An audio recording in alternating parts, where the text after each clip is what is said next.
आइए गहराई से इस विषय में उतरते हैं। आज के इस विश्लेषण में हम भारत के सामाजिक न्याय के इतिहास के सबसे मजबूत और ग्राउंड ब्रेकिंग दस्तावेजों में से एक पर चर्चा करने जा रहे हैं। Doctor B R. अम्बेडकर का जाति का विनाश यानी एनिहिलेशन ऑफ कास्ट। देखिए, ये कोई आम ऐतिहासिक किताब नहीं है, बल्कि एक ऐसा फ्रेमवर्क है जो हमें हमारे समाज की गहरी सच्चाइयों से रूबरू कराता है। तो चलिए इस क्रांतिकारी ग्रंथ के पन्नों को पलटते हैं और समझते हैं कि आखिर इसका मूल संदेश क्या है। अब इस ग्रंथ की जो ओरिजिन स्टोरी है ना, वो सच में बहुत दिलचस्प है। बात 1936 की है। ये शुरुआत में कोई किताब नहीं थी, बल्कि एक भाषण था। और ये भाषण इतना स्पष्ट, इतना तीखा और इतना ज्यादा क्रांतिकारी था कि आयोजकों ने इसे मंच से पढ़े जाने से पहले ही कैंसिल कर दिया। जरा सोच कर देखिए, विचार इतने पावरफुल थे कि उस वक्त के सिस्टम को उन्हें सुनने से भी डर लगता था। तो आज के इस विश्लेषण में हम इन मुख्य बिंदुओं को कवर करेंगे। पहला, वो रद्द किया गया भाषण। दूसरा, भारत की सबसे बड़ी समस्या। तीसरा, छुआछूत और मानवाधिकार। चौथा, धर्मशास्त्रों और परंपराओं की आलोचना। और अंत में समानता का संदेश और इसका प्रभाव। चलिए कहानी के बिल्कुल शुरू में चलते हैं। भाग एक रद्द किया गया भाषण। देखते हैं कि ये मशहूर ग्रंथ आखिर वजूद में कैसे आया। ये पूरी क्रोनोलॉजी काफी हैरान करने वाली है।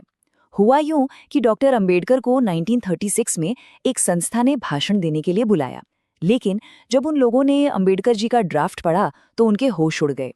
उसमें धर्म और जाति व्यवस्था के खिलाफ बहुत ही प्रखर विचार थे। नतीजा क्या हुआ? उन्होंने पूरा का पूरा प्रोग्राम ही रद्द कर दिया। लेकिन डॉक्टर अंबेडकर कहाँ रुकने वाले थे? उन्होंने उस रोके गए भाषण को सीधे एक किताब के रूप में पब्लिश कर दिया और बस वहीं से इतिहास रच गया। ये जाति का विनाश सिर्फ कुछ पन्नों का पुलिंदा नहीं है, ये हमारे समाज में मौजूद ऊंच नीच के खिलाफ एक बेहद मजबूत आवाज है।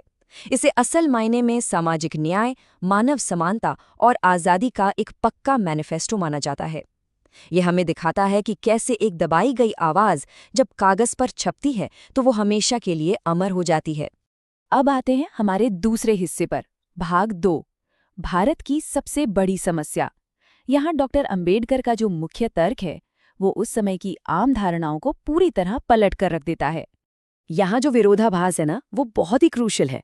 उस दौर में ज्यादातर लोगों को लगता था कि भाई देश की सबसे बड़ी समस्या तो गरीबी है या फिर ये अंग्रेजों का विदेशी शासन। लेकिन डॉक्टर अंबेडकर का विजन एकदम अलग और बहुत गहरा था। उनका बिल्कुल साफ मानना था कि हमारी सबसे बड़ी समस्या ये जाति व्यवस्था ही है। क्यों?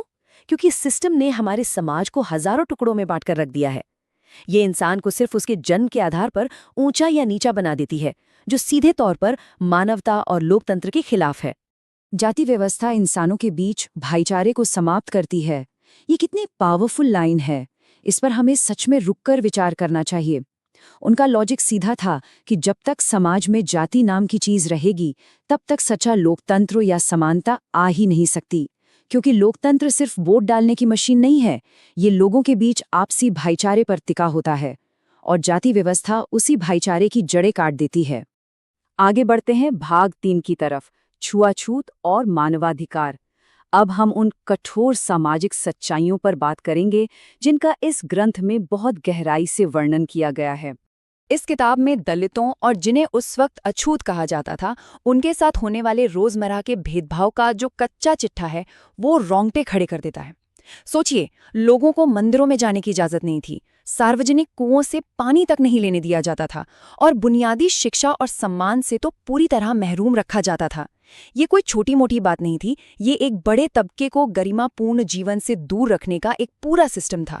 और यहीं पर आकर डॉक्टर अंबेडकर ने पूरी डिबेट का रुख ही मोड़ दिया। उन्होंने साफ कहा कि देखिए, छुआछूत को सिर्फ एक सामाजिक बुराई कहकर आप पल्ला नहीं झाड़ सकते। ये सीधे सीधे बेसिक ह्यूमन राइट्स यानी मौलिक मानवाधिकारों का हनन है। आज हमें ये बात नॉर्मल लग सकती है, लेकिन उस समय किसी भी ऐसे मुद्दे को मानवाधिकार के चश्मे से देखना अपने आप में एक बहुत ही क्रांतिकारी कदम था। इस टेक्स्ट में इन सारे अन्यायों को बहुत ही गहराई से डॉक्यूमेंट किया गया है।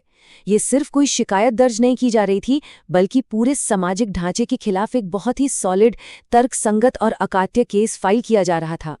ये अन्याय की गहरी जड़ों को दुनिया के सामने खींचकर ला रहा था। अब बात करते हैं भाग 4 की, धर्मशास्त्रों और परंपराओं की आलोचना। अब देखिए, जब बीमारी इतनी गहरी हो तो इलाज भी ऊपर ऊपर से नहीं हो सकता। डॉक्टर अंबेडकर ने उन सभी धार्मिक ग्रंथों और पुरानी परंपराओं की बेबाक आलोचना की जो इस जाति व्यवस्था को सही ठहराते थे। उनका स्टैंड एकदम निडर और स्पष्ट था। अगर कोई भी धर्म इंसानों के बीच भेदभाव करना सिखाता है तो उसे हर हाल में बदला जाना चाहिए। उन्होंने उन विचारों पर सीधा वार किया जो असमानता को पवित्र मानते थे।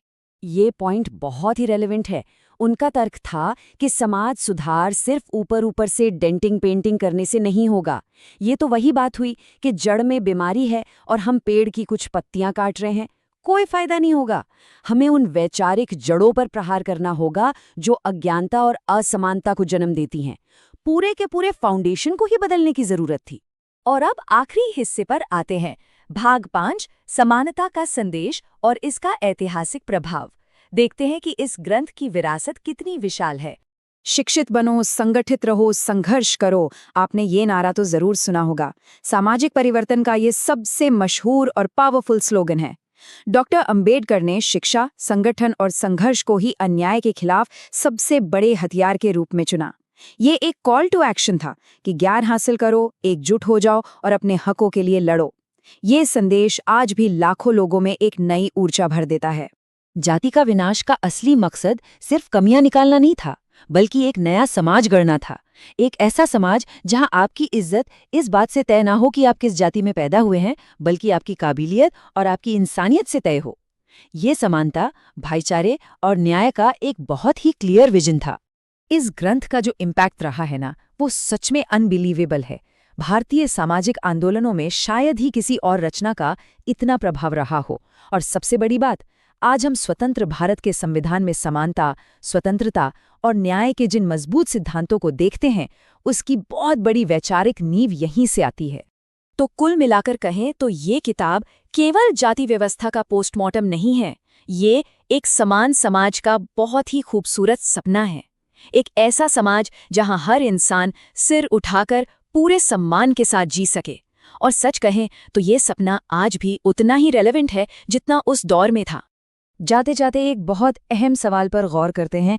1936 में लिखा गया ये टेक्स्ट, एक ऐसा भाषण जो कभी दिया ही नहीं जा सका, वो आज के इस हाईटेक मॉडर्न दौर में भी हमारे समाज का आईना क्यों बना हुआ है? शायद इसलिए क्योंकि इस समाज में समानता और न्याय की ज़रूरत कभी खत्म नहीं होती। ये एक लगातार चलने वाला संघर्ष है। ये सच में गहराई से सोचने वाली बात है ना? इसी विचार के साथ आज का ये विश्लेषण हम यहीं समाप्त करते हैं।